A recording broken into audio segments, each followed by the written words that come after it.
Hola, ¿qué tal? ¿Cómo están? Muy buenas tardes, bienvenidos y bienvenidas a Espacio de Gestión, el programa de radio de la maestría en Gerencia Social de la Pontificia Universidad Católica del Perú. Gracias por acompañarnos, gracias por estar en el programa decano de la radio universitaria de la Universidad Católica. Estamos muy contentos de estar con ustedes. Hoy tenemos dos temas y dos entrevistas con dos exmagísters. Ambos han desarrollado unas tesis de investigación fabulosas que han aportado muchísimo a los temas de desarrollo y queremos tenerlos en el programa. Vamos a estar con Carlos Torres Hidalgo. Él trabajó una investigación que tiene que ver con el bienestar y el endeudamiento. Menudo tema. ¿Cuáles son las características de las políticas de los préstamos personales? Mediante contrato con bancos, por supuesto. ¿Y cómo vamos a mejorar y promover el progreso y el bienestar en medio de tanta deuda? Bueno, Carlos Torres tiene algo que decirnos. Luego hablaremos con José Manuel Delgado Taboada, que junto a otro ex magíster desarrollaron el tema fabuloso, un estudio de un programa de atención educativa para niños con facultades talentosas sobresalientes. Un programa que existe hace 30 años y nadie conoce. Un programa que le da oportunidad a niños talentosísimos de poder desarrollar sus ya enormes capacidades. ¿Por qué no los hemos mirado antes? De esto vamos a hablar en el programa. Mi nombre es Carlos Cornejo y estoy muy contento de estar con ustedes aquí en Espacio de Gestión.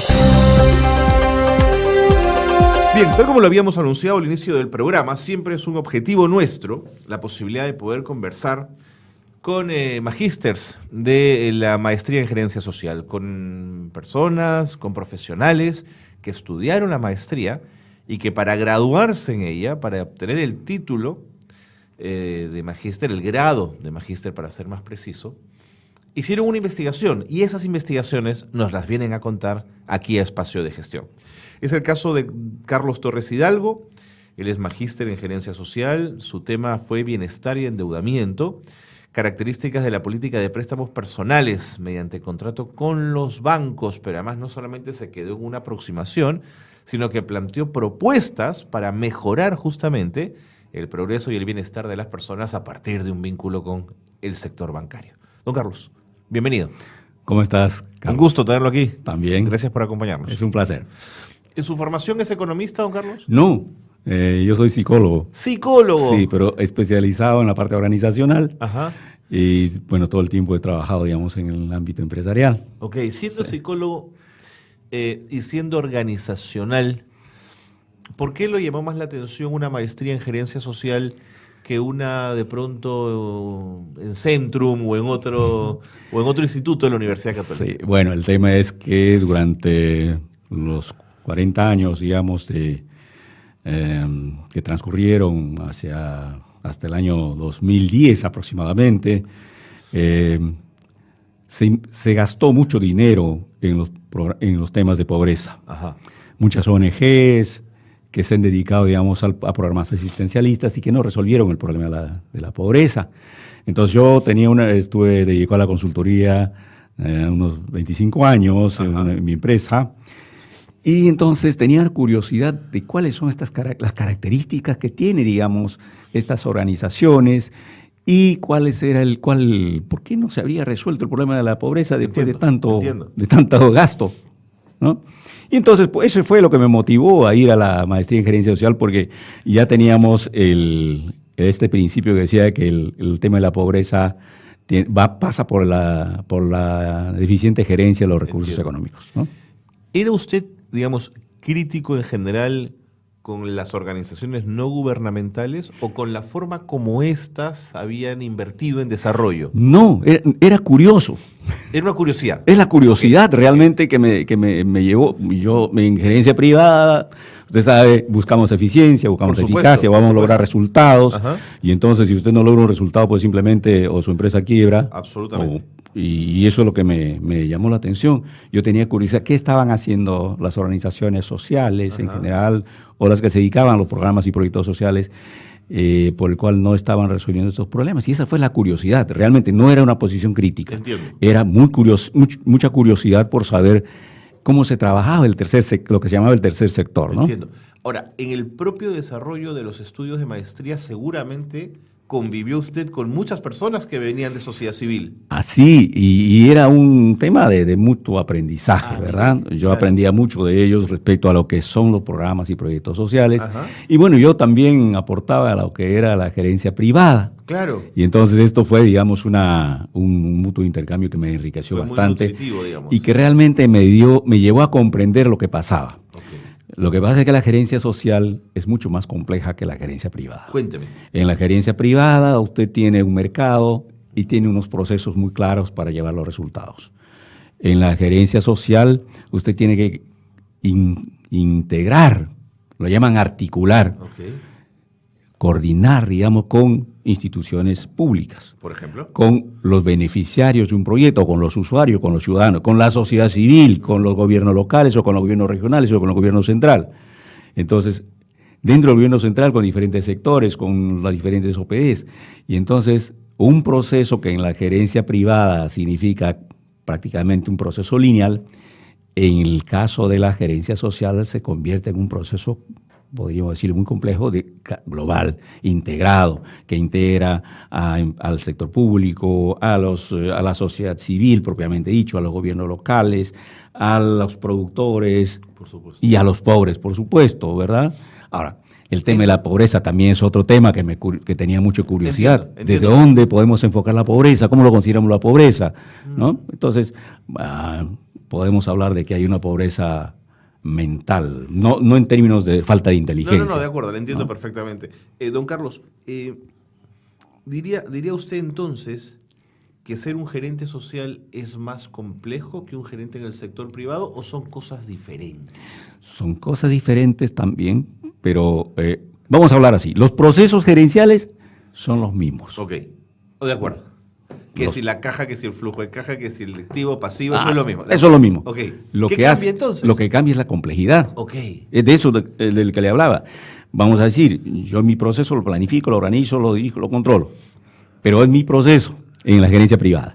En la gerencia social, usted hace todos esos procesos, Ajá. pero por sectores, Entiendo. por grupos, ¿no? Por ejemplo, yo tengo que hacer mi gestión interna, pero hacia afuera yo tengo que, por ejemplo, para la implementación de un proyecto, tengo que sensibilizar a la población, tengo que capacitar a la población, tengo que planificar el proceso de implementación, Claro. tengo que planificar el tiempo de los que participan, tengo que coordinar con los sectores involucrados, que pueden ser productores, que pueden ser gobierno, parte del gobierno, que pueden ser otras ONGs también con los que yo tengo que coordinar y tengo que gestionar, digamos, un proyecto.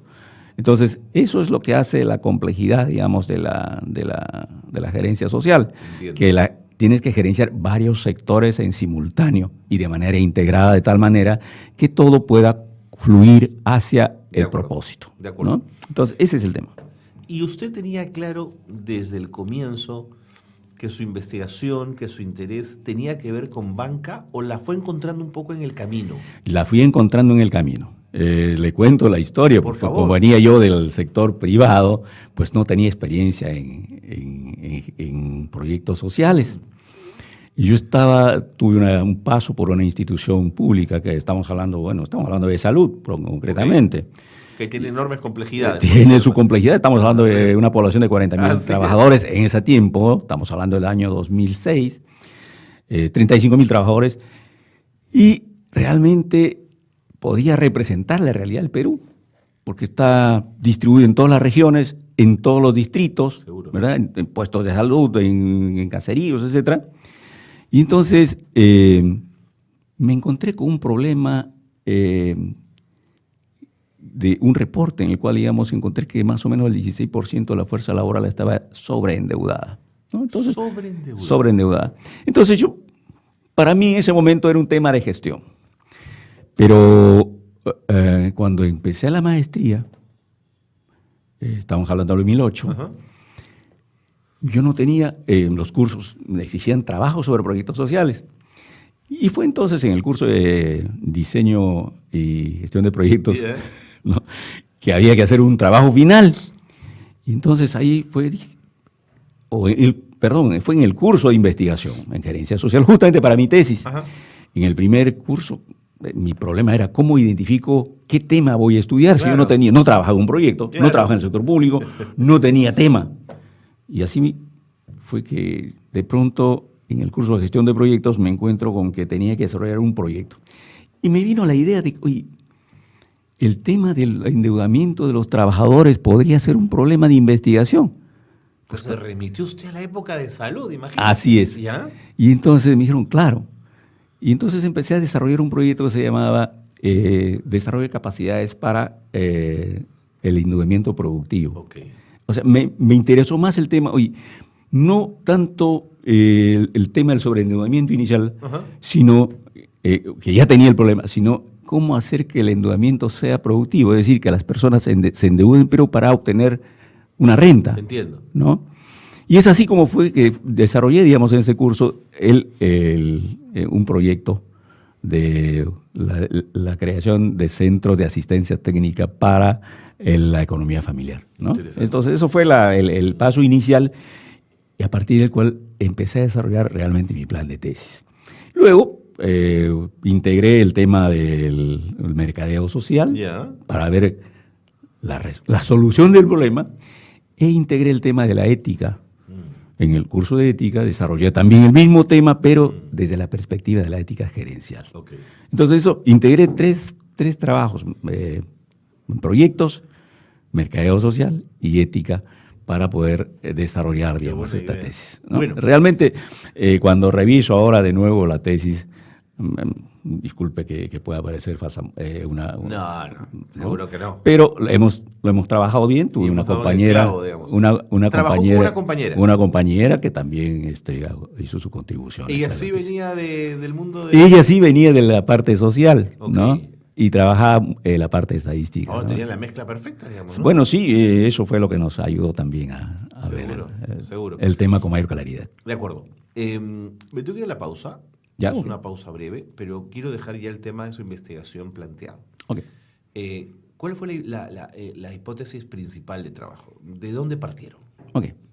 Cuénteme rapidito antes de irnos a la pausa. Bueno, ¿de dónde partimos? De esa data que le digo, Ajá. de esta data en la cual encontraba que había un gran porcentaje de trabajadores que estaban endeudados y que un 17% de esa población que ya tenía créditos estaba sobreendeudado, es decir, no tenía recursos para poder cubrir su cuota mensual. Entonces la hipótesis es, el sobreendeudamiento en las familias inhibía o impedía que ese dinero se invirtiera. Eso fue uno, Ajá. pero ya había un problema que había que resolver. El otro tema es que había una política de la institución que había permitido ese sobreendeudamiento. Ah, Entonces qué buen el problema punto. era, oye, ¿por qué la política implementada que eran préstamos mediante convenio con los bancos, había generado sobreendeudamiento y que en vez de generar bienestar estaba generando malestar?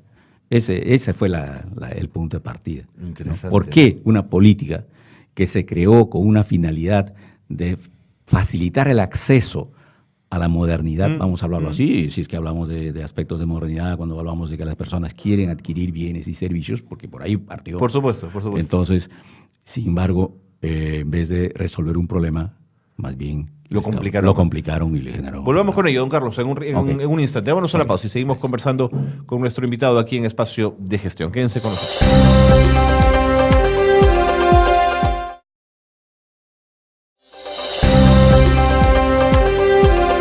Seguimos conversando en Espacio de Gestión con don Carlos Torres Hidalgo, magíster en Gerencia Social. Estamos hablando de bienestar y endeudamiento, una investigación que desarrolló don Carlos para poder obtener el grado de magíster.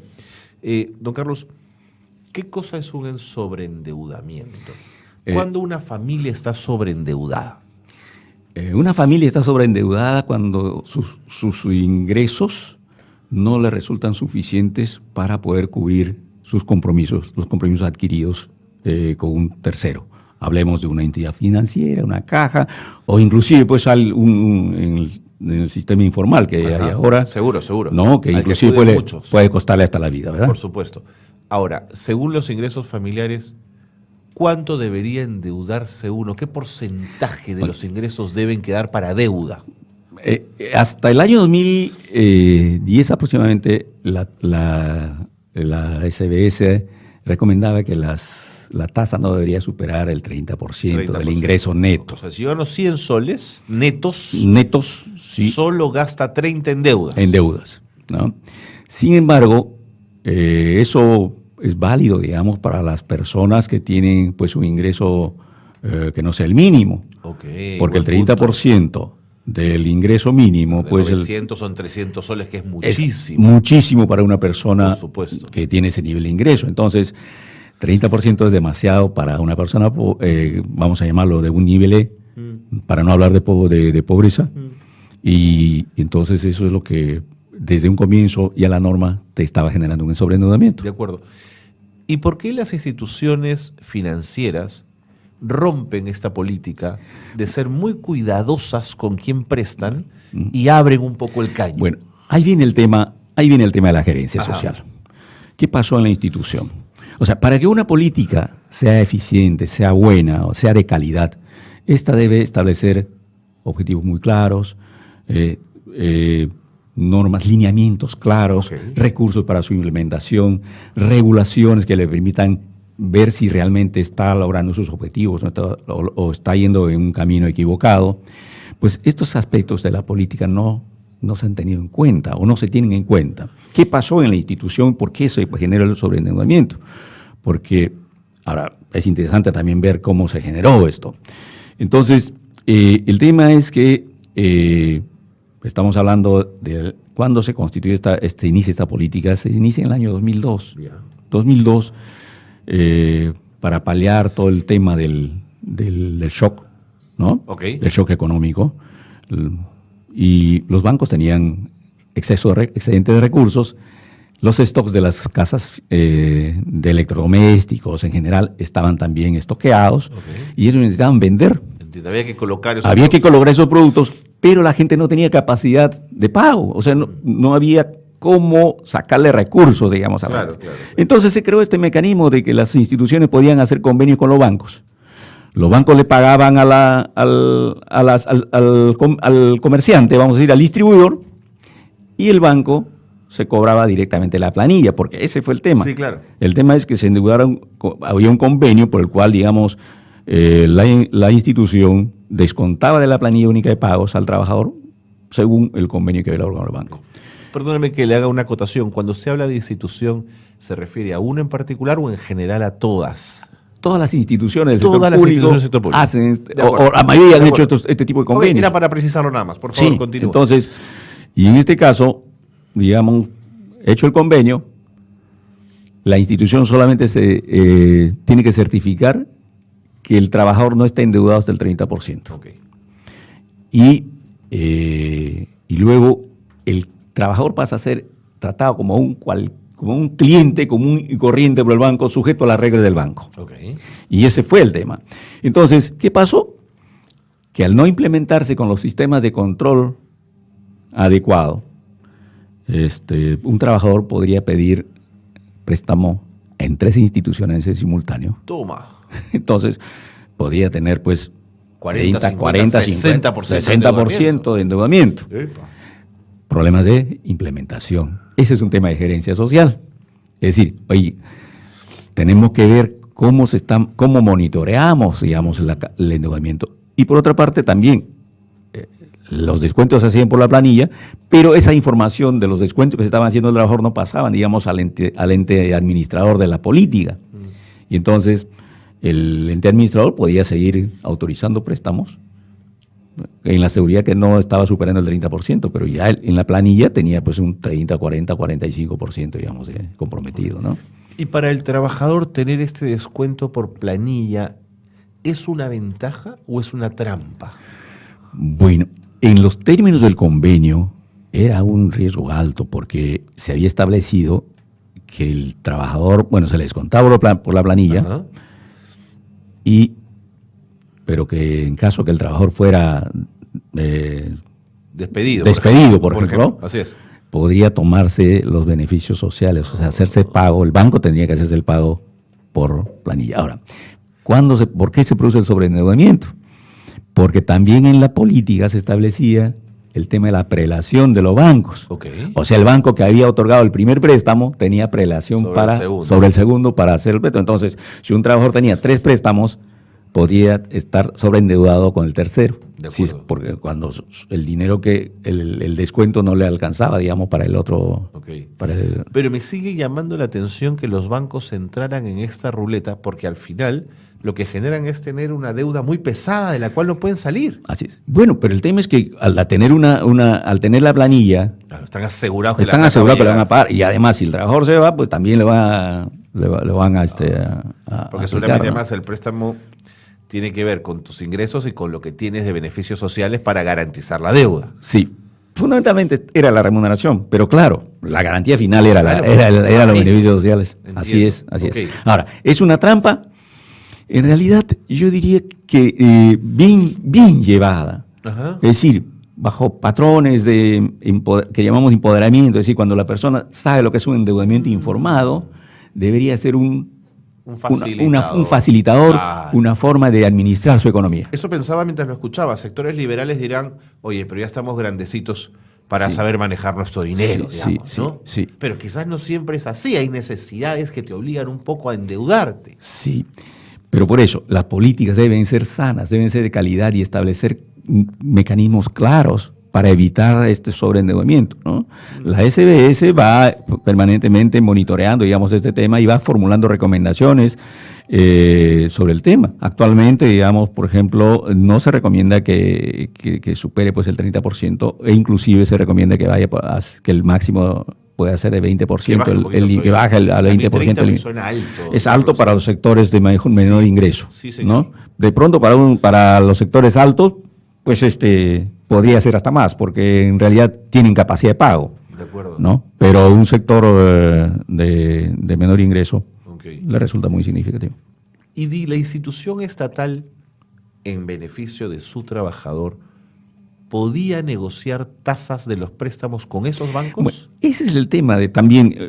Mire, una institución con 40.000 trabajadores. Ajá. Deberían tener la capacidad, no es que debería ejercer su poder de negociación. ¿No le parece? Con el sector financiero, claro, para establecer tasas diferenciales, claro, que no sucedieron en este caso. Pues el banco establecía la tasa, pero esa tasa, pues una vez que el trabajador pasaba a ser su cliente, claro. Yo, institución, te garantizo que el trabajador va a pagar, pero tú me das una tasa mejor. Me das una tasa menor, ¿no? Pues, pero inclusive podría establecerse inclusive una forma, oye, tú me manejas, vamos a decir, 100 millones de soles, ajá, ¿no? Ajá. ¿Ok? A esta tasa, pero adicionalmente me vas a contribuir un tanto por ciento por ejemplo, para educación financiera, por ejemplo, para desarrollar una cultura financiera, para capacitar. Espacio y manejo de negociación. Esos son los temas de la gerencia. Esos son los temas de gerencia. O sea, un gerente social preocupado por lo que debe ser la sucesión política debe estar preocupado por monitorear esas cosas. ¿Cómo puedo obtener los mejores servicios y beneficios para los ciudadanos a quienes sirvo, ¿no? De acuerdo. Don Carlos, vamos con las conclusiones. Entonces, la primera es que la política pública... La política pública tiene vacíos. Tiene vacíos. Tiene vacíos. Okay. En el señalamiento de cuáles deben ser los límites, en la determinación de recursos para su gestión, en los lineamientos de monitoreo, inclusive indicadores claros para saber si la política está logrando sus resultados o no. Entiendo. Además, presumo que hay softwares especializados en este monitoreo. No debe ser tan complejo, o sí lo es, don Carlos, yo estoy un poco minimizando el tema. Hay software, los bancos tienen ese software. Ajá. Pero las instituciones públicas no tienen acceso al mismo, porque en el sector público, para poder comprar algo, pues tienes que hacer un proceso muy, muy grande. Seguro. Y entonces eso está sujeto a determinados límites de contratación, etcétera, etcétera. Bueno, y que toda esta tramitología no empieza a generar, pues también empiezan a ser fuentes de corrupción, ¿no? De acuerdo. Entonces, ahí hay el problema, ¿no? Y este es el sobreendeudamiento es un tema todavía vigente en el sector público, y en el sector privado. En el sector privado antes había algunas empresas tenían políticas de préstamos a sus trabajadores libre de intereses, pero finalmente, a partir del año 2000 se empezó a pensar que el fin de la empresa no es una financiera, sino más bien es generar bienes o servicios. Entonces, si el trabajador necesita dinero, lo podemos avalar, pero digamos con que él asuma compromiso directamente con el banco, ¿no? Y es por eso que las instituciones dejaron de prestar dinero a sus colaboradores para pasarlo eso al banco, ¿no? De acuerdo. Don Carlos, el tiempo nos ha ganado. Muchísimas gracias por habernos acompañado, por habernos traído sus alcances. Me hubiera gustado conversar un poco sobre el problema, sobre las soluciones del tema. Pero las soluciones las podemos hablar en un siguiente programa, don Carlos. Okay, esto es solamente el comienzo de una conversación, encantado. Si usted me lo permite, porque el tema es apasionante sí. Y además es fundamental, digamos, ¿no? Para poder encontrar justamente soluciones para que las familias no se endeuden. Usted habló de capacitación. Bueno, en la propuesta de solución se plantean dos temas interesantes. Rápidamente, solamente para darla en títulos. Okay. Uno era poder manejar el sobreendeudamiento, la solución de los problemas de los trabajadores que estaban sobreendeudados, y era mediante el congelamiento de la deuda y aplicando al tema de los endeudados el procedimiento concursal que tiene el Indecopi. Es decir, se congela la deuda, ya sea el principal, y a partir de eso se establece un nuevo cronograma de pagos. Eso era la solución de corto plazo. Y la solución de largo plazo era más bien establecer un programa de endeudamiento productivo a través de de los centros de asistencia técnica buena idea. Y financiera, en el cual se le capacitaba a los trabajadores, se le daba facilidades, asistencia técnica para desarrollar proyectos de endeudamiento productivo, etc. Y el tema, inclusive el programa se llamaba Vida Libre, porque el trabajador que está sobreendeudado empieza a ser prisión del banco. Digamos, por supuesto. Así es, por eso se llamaba Vida Libre. ¿Ya? Don Carlos, muy interesante. Para seguir conversando, entonces. Carlos, encantado. Gracias. En el momento que lo considero conveniente. Un gusto. Okay. Don Carlos Torres Hidalgo ha estado con nosotros contándonos de su investigación en la maestría de Gerencia Social. Hacemos una pausa y seguimos con más. No se vayan.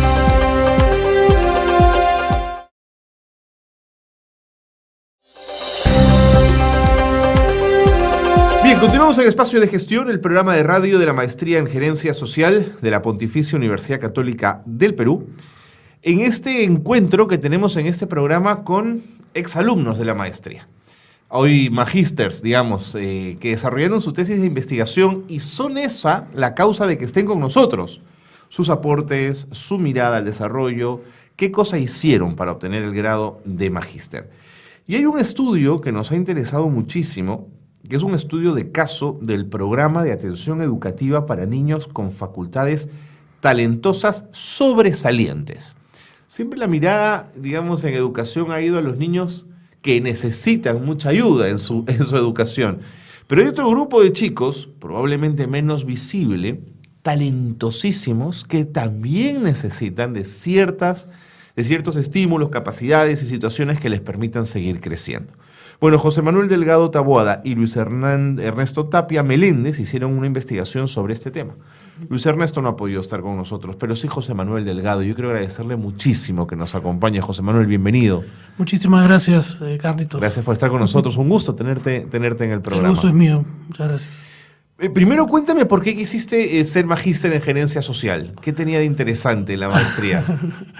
Bueno, yo me dedico ya hace más de 10 años al trabajo, digamos, social, en ONGs, ¿no? Y de hecho era una gran oportunidad para consolidar, digamos, estas experiencias de campo con material, digamos, teórico y hasta práctico para poder ¿no? desarrollarme en el rubro, ¿no? ¿Siempre habías tenido una vocación especial por el tema del desarrollo? ¿Esto había sido una constante? Sí, bastante clara, ¿no? No sabía exactamente cuál al comienzo, podía ser antropología, sociología, y de pronto descubrí psicología social y como era una suerte de puente entre las dos, más o menos. Entonces me decanté por ella, ¿no? ¿Tu pregrado también es de la Católica? Sí. También es de la Católica, sí, de acuerdo. ¿En qué momento del desarrollo de la maestría este tema en particular de los niños con facultades talentosas sobresalientes te comenzó a interesar? Mira, justo quería hablar sobre eso porque es una anécdota bastante interesante, ¿no? El tema surgió en una conversación con Luis Ernesto hace más de 2 años. Lo que sucede es que cada uno tenía, digamos, como que no tenía muy claro qué hacer. Yo lo tenía más claro, pero era otro tema. Yo trabajaba en Cedro. En ese momento quería hacer un tema de tecnologías aplicativas. El tema de drogas, digamos, de prevención, seguro. Sí, lo que pasa es que, claro, el Cedro tenía un programa, creo que todavía lo tiene, yo me desvinculé y bueno, era un programa de inclusión digital en la selva, okay. ¿no? Nuevas tecnologías para jóvenes. Okay, interesante. Entonces yo quería aprovechar eso, que los viajes que tenía para trabajar en San Martín, en la selva, eso. Pero lamentablemente se acabó un proyecto que tenía y me dijeron que espere un poco para continuar, entonces yo preferí desligarme y entonces se cayó esa posibilidad. Y entonces conversamos y bueno, él ya había, digamos, empezado a trabajar el tema, pero él es ingeniero industrial, entonces algunas ideas, digamos, sobre metodologías de investigación y teoría, ¿no? Como que lo conversaba conmigo desde antes, ¿no? Entiendo. Entonces empezamos a trabajar juntos y bueno, salió, ¿no? O sea, ¿pero alguien lo había conocido el tema? ¿Les había hablado? ¿Él lo tenía en mente? Él lo tenía en mente desde antes, porque, digamos, aparentemente yo no lo he testeado, pero él es uno de los que tiene estas habilidades, ¿no? Ah, mira. ¿No? Bueno, los dos conversando hemos recordado, digamos, nuestro paso por el colegio, ¿no? Y hemos, digamos, recordado que ambos hemos tenido ciertas dificultades, pero no por digamos, tener problemas en el sentido de no entender, sino más bien por aburrirnos, ¿no? Entiendo. Aburrirnos un poco porque... Querías entender más y más rápido. Claro, y sobre todo uno ya llegaba, digamos, a cierto nivel de entendimiento que tenía que esperar a que el grupo se equipare y entonces eso hacía que uno se distraiga. Yo recuerdo, por ejemplo, una vez que había terminado un examen, era de inglés, de phonics. Ya tenías que leer y y estaba en segundo de primaria. Y había terminado y me faltaba media hora. Y entonces yo agarré el libro, pero me puse a leer otra cosa, ¿no? Y la profesora creyó que yo estaba copiándome y me bajó 5 puntos. No te creo. Y yo lo que estaba haciendo era leer otra cosa porque quería aprovechar esa media hora porque yo ya había acabado. Entiendo. Y al final me saqué 14 cuando debí sacarme 19 por ese examen, ¿no? Entonces te pongo un ejemplo de las dificultades que se pueden dar, ¿no? Después, por ejemplo, uno suele pues tener también problemas de tipo de socialización, ¿no? Porque cuando es muy talentoso es muy difícil encajarlo, ¿cierto? Así es, ¿no? Entonces, como que te haces amigo, pero de gente de 3, 4, 5 años después que tú, y entonces cuando ya ellos se van, tú te quedas... Ya tus compañeros de tu edad ahora, pues. Claro, ¿no? Claro. Y claro, uno trata de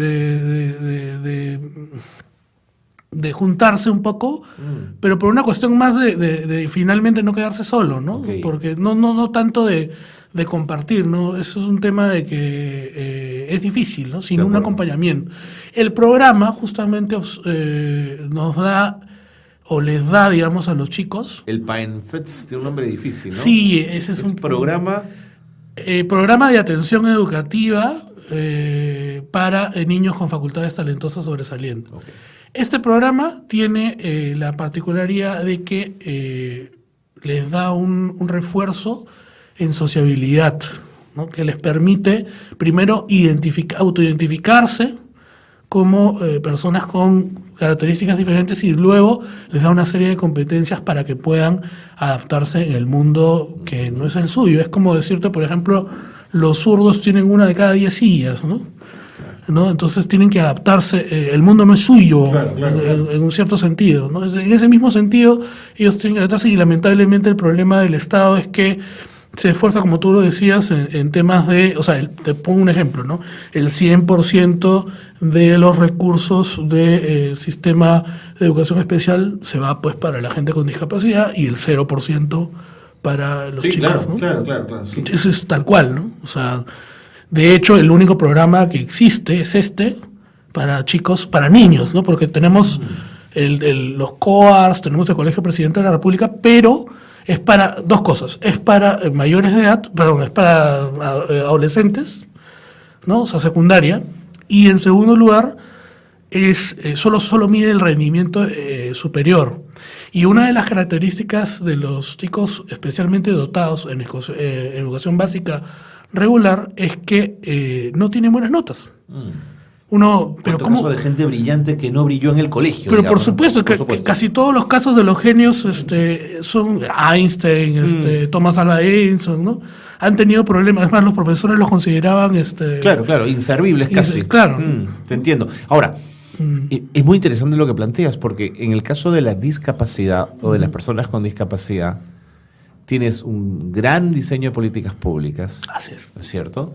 Tienes además dinero, tienes organizaciones que representan a las personas con discapacidad ante el Estado, como CONADI. CONADI, claro. Digamos, y tengo hasta cifras. Y tengo data para investigar y poder tomar decisiones. Claro. ¿Qué ocurre en el mundo de los talentosos? Absolutamente nada. O sea, tenemos más o menos mapeado, ¿no? ¿Cuántos chicos talentosos hay? ¿No? ¿Cuántos son? Más o menos, según Superdotados Perú, es una organización liderada por Patrick Lieve, que es un joven, digamos, talentoso que se ha preocupado por más o menos investigar, hacer estadísticas, aproximadamente 600,000, ¿no? O sea, más o menos es una... Oye, pero no es un número pequeño, ¿eh? No, Pensé que me ibas a decir una cifra mucho menor. No, para nada. Es que es 1 o 2% más o menos de la población total, ¿no? Más o menos. Entonces, ¿es una cifra, digamos, internacional aplicada al Perú o es que hay investigación a profundidad? No, lamentablemente no hay fondos para hacer eso, pero más o menos es un ratio internacional aplicado al Perú. Así es. 1 o 2%. Más o menos. Okay. ¿no? Más o menos. Okay. Entonces, y por ejemplo, el programa tiene una afluencia de 200, 300 personas al año. Depende porque por diferentes razones, pero por ejemplo... ¿Afluencia? ¿A qué te refieres con afluencia? Digamos que chicos que participan al menos una vez en alguna actividad del programa, o 200 por lo menos están inscritos, ¿no? Y como que 100 más llegan a ir en las gincanas, en las actividades, en los talleres un poco que se hacen, ¿no? Pero 200 de 600,000, que no sean 600,000, que sean solo 100,000, que no es poco. Igual 200 es nada, es una cifra irrisoria. Y no hay presupuesto. No hay presupuesto. No hay presupuesto. Bueno, un programa sin presupuesto es un acto declarativo, ¿no es cierto? Así es. ¿Cómo funciona el programa? La directora del programa tiene que emitir una comunicación para, por ejemplo, quiere que le donen o quiere reparar computadores, ¿no? Entonces tiene que hacer una carta a la UGEL 7, que es la que se encarga, digamos, del programa, y la UGEL 7 es la que dispone. O sea, la directora ni siquiera tiene la capacidad de gestión de su escuela, digamos, claro. Solamente tiene los cargos de los profesores, nada más.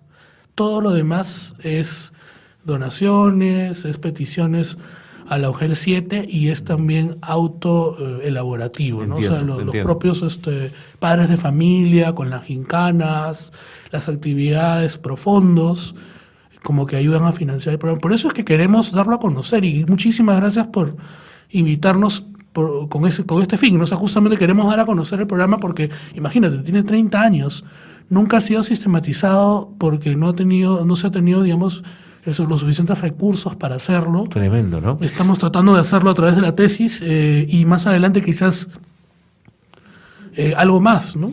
Pero además, José Manuel, pensándolo con interés de Estado, digamos. Por supuesto. ¿No? Si yo tengo, por ejemplo, colegios de superdotados. Así es. Y luego puedo tener una universidad para trabajar con chicos superdotados, a los que además les puedo financiar estudios internacionales con el compromiso que vuelvan a trabajar en el Perú. ¿Tú te imaginas la potencia que puede ser esto? Por supuesto, yo me imagino, por ejemplo, 3.000 estudiantes, o sea, de los 600.000, 3.000 que puedan ser aprovechables en 10 regiones, me ocurre. Por ejemplo. ¿no? Por ejemplo, potencias el país en 5 años, o sea, 10 años. Una vez que ellos salgan adelante, los mandas a estudiar afuera, luego regresan, tipo beca 18, tipo, digamos, ¿no? Ellos les haces una carta de compromiso de que ellos regresen y puedan ayudar. y se va todo para arriba, porque la gente genial tiene que aprovecharse. O sea, el talento, lamentablemente, tiene, digamos, una ventana de oportunidad. Si no se utiliza, y también hay estudios que lo demuestran, ¿no? Por ejemplo, hay un estudio en España bien interesante de más o menos 70 casos de chicos que luego de pasar por una mala experiencia académica en el colegio, eran brillantes, terminaron delinquiendo, ¿no? Claro, son brillantes, nunca van a perder la brillantez, pero... Por el delito. Tremendo. Claro, lo pueden hacer para otras cosas. Bien, este primer bloque me tengo que ir a la pausa. José Manuel, me ha quedado muy claro entonces cuál es la situación del programa, las carencias que tiene. Digamos, hemos perfilado más o menos el diagnóstico de la situación, pero ustedes hicieron el estudio de caso del programa. Yo quiero que me cuentes de ese estudio, qué fue, cómo fueron indagando, cómo fue la metodología de trabajo, qué indicadores pudieron manejar para poder desarrollar la investigación. Vamos a la pausa y seguimos conversando. Esto es Espacio de Gestión. Quédense con nosotros, estamos hablando de talento, de ser sobresaliente. Regresamos a un instante.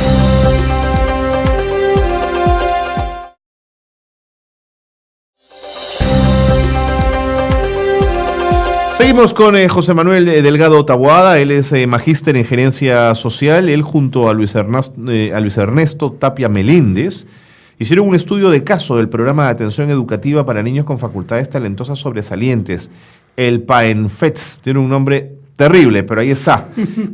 José Manuel, ¿cómo comenzó la investigación?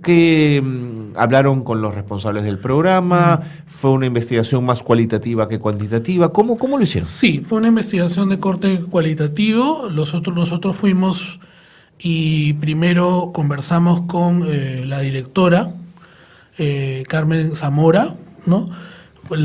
Y con el especialista en psicología que ya se retiró, lamentablemente por cuestiones de edad, se retiró del programa. Conversamos con ellos, planteamos, digamos, la investigación, y ellos estaban un poco reacios. ¿Por qué? Porque habían tenido malas experiencias previas con investigadores. ¿Qué había pasado? No voy a decir los nombres. No, por favor, pero ¿qué pasó? Que no devolvieron, digamos, la información como para que puedan mejorar, ¿no?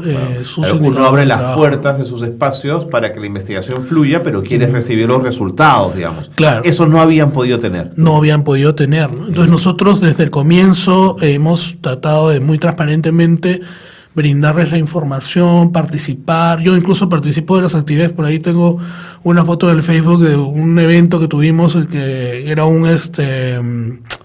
una gincana había un juego de pasear al loco, ¿no? Muy gracioso. Tú tenías que colaborar con 2 soles y te vestían pues como un integrante de los sultanes, ¿no? Yeah. Y te paseaban pues con una camisa de fuerza, por ahí, ¿no? Y entonces tuve una foto con los profesores, o sea, y yo logré, digamos, cambiar toda esa mala vibra que había. Y ahora si voy, pues me saludan, todos están pendientes un poco de justamente que les demos también la tesis por escrito, ¿no? Estamos viendo cómo... Por supuesto, para que puedan tomar decisiones a partir de ello, además, ¿no? Sí, por supuesto, ¿no? De hecho, uno de los aportes de la tesis precisamente es un esfuerzo como de una presistematización, por decirlo de una manera, que a la vez también es un esfuerzo inicial para tratar de volver esto una suerte de política pública a largo plazo. Absolutamente. ¿No? Porque es necesario para el Estado, ¿no? Por entonces se aproximan a la dirección, digamos, de este programa y encuentran apertura, que es muy importante. Sí, bueno. Bajo la condición de poder devolver resultados al final de la investigación. Así es. ¿Qué vino después? Bueno, luego diseñamos la investigación con el apoyo de la profesora Amalia Fort, ¿no? Que fue tu asesora de tesis. Sí. Bueno, es un lujo pues tener a Amalia, ¿no es cierto? Sí. ¿Qué más? Entonces identificamos los actores principales, ¿no? Los profesores, los padres de familia, los directivos del programa y por supuesto los chicos, ¿no? Entonces diseñamos los materiales de investigación, los procedimientos, ¿no? Entrevistamos a los profesores, entrevistamos a 5 profesores, entrevistamos a... ¿Escuela pública o escuela privada? No, a profesores del programa. Del programa. Del programa. Okay. Que se aplica en escuela pública, entiendo. Sí. Okay. Sí. Pero tengo que hablar un poco del programa también, ¿no? Bueno, El programa es vespertino, Ya. es de manera complementaria a la educación básica regular. Estos chicos estudian en las mañanas y luego van por las tardes a hacer un reforzamiento especial de determinadas materias, ¿no? Y ellos también eligen las materias que más les gusta o en las que son especialmente dotados. ¿Es un refuerzo para repotenciar áreas que pueden estar bajas o para fortalecer las ya altas y potenciarlas a la N? Las dos cosas, pero fundamentalmente la segunda, ¿no? Ok. Fundamentalmente la segunda. Y estos chicos tienen mucha mayor habilidad en estas áreas y no tienen el espacio, o sea, porque lamentablemente los docentes de educación básica regular también no se dan abasto para los casos específicos. Seguro.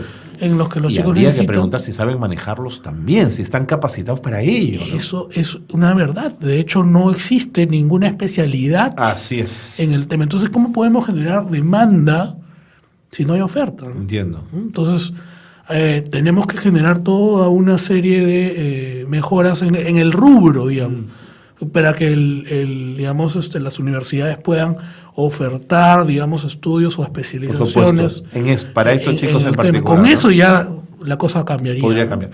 Ahora, y entiendo que lo que ustedes hicieron fue un estudio de caso del programa, pero Sí. ¿cómo el programa define talentoso? ¿Quién es Sí, talentoso? son dos tipos de talento. Uno es, digamos, la persona con una capacidad intelectual superior, o sea, 140. Medida en ese ratio. Sí. En pruebas, digamos. Sí, pruebas de inteligencia. Pruebas de inteligencia. Una persona que tiene 140 o más. O, por otro lado, si tiene un desempeño muy alto en una en un curso específico, digamos. Ok. Que puede ser arte, puede ser música, puede ser matemáticas, lenguaje, inglés, ¿no? Y por cualquiera de los dos medios se hace una prueba y los chicos entran al programa, ¿no? Y el padre de familia que detecta este talento o cualidad del chico, de la chica, va al programa y les dice, mi chico es talentoso, quiero que esté en el programa. Hay tres modalidades de ingreso. ¿Cómo son? La primera es las visitas que hacen los profesores del programa, o sea, de las 40 horas que tienen a la semana, Ajá. El 25% las usan para visitas. El problema es que no hay presupuesto, ellos tienen que pagarse las visitas. Upa.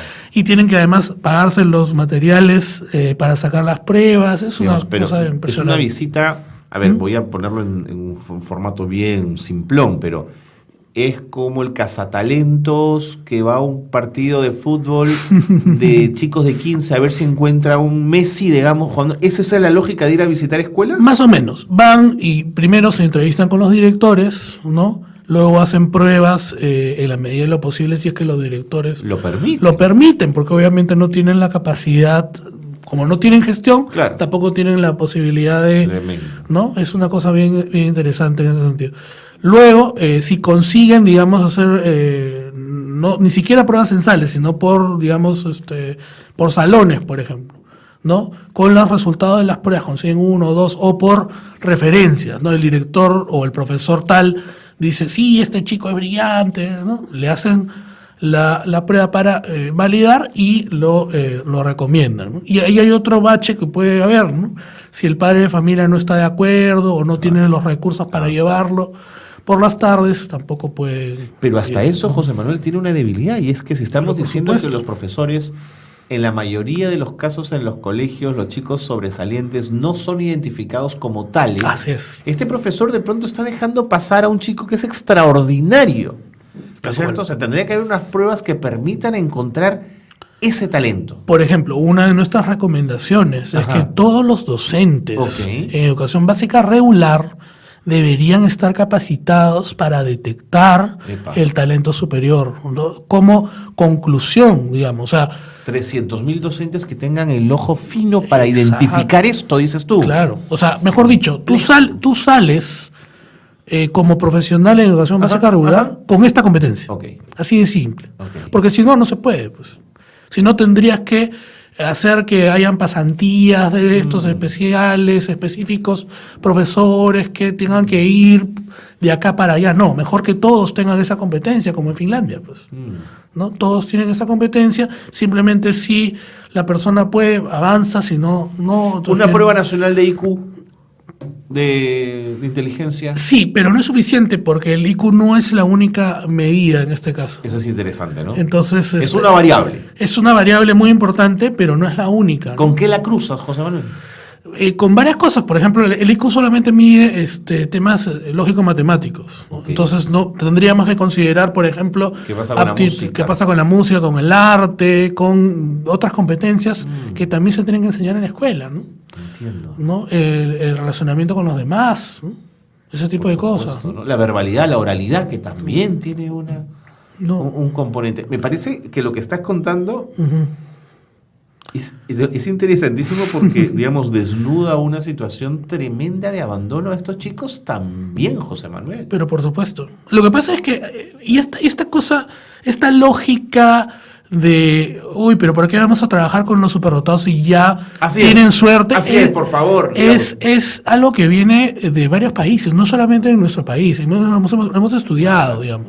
Este chico tiene la suerte de ser así, digamos, ¿no? Que vaya solo. Claro, nos vamos a enfocar en los chicos que tienen las necesidades especiales. Esa es bien discutible, ¿eh? Claro que sí, pero claro, responde pues a una lógica medio irracional, pues, claro, ¿no? Claro. De urgencia del otro, ¿no es cierto? Pero ¿qué pasa a este lado, digamos? Claro, ¿no? Interesante. ¿Qué más conclusiones? Porque ya el tiempo nos gana, José Manuel, hay en esta investigación que quisieras abordar en esta conversación. Por ejemplo... o recomendaciones, digamos. Sí, ¿no? claro, que por ejemplo, a nivel ya de la institución, por ejemplo, que puedan tejer pues redes, ¿no? Con universidades, ¿no? Con institutos de investigación para que los alumnos, digamos, que están por salir hagan sus prácticas en el instituto, ¿no?